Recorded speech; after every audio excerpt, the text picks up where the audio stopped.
Avoid this. It gets dangerous. I'm afraid you're missing the point of what I'm saying or proposing. So, with all due respect, I'll rephrase it.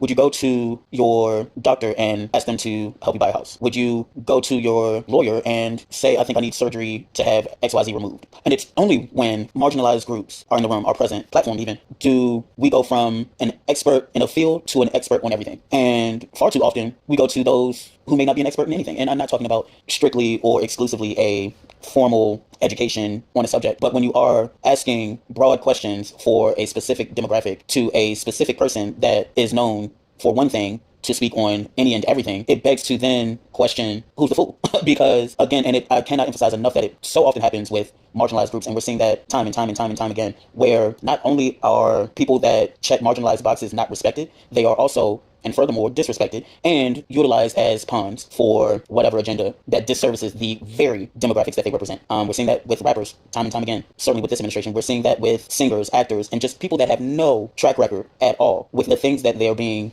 asked or platformed and interviewed for. It's not to say that they don't have, correction, it's not to say that they couldn't have the breadth and depth of knowledge beyond what we know them for. But time and time and time and time and time and time again, it's evidenced in their responses, in their actions, in their lack of awareness that they don't know what they're talking about.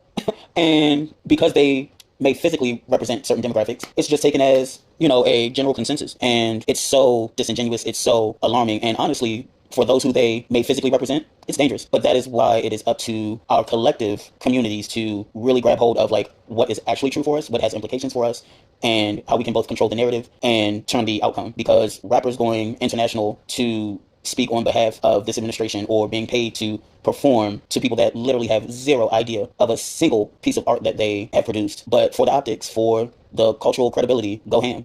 It's honestly insulting, but here we are.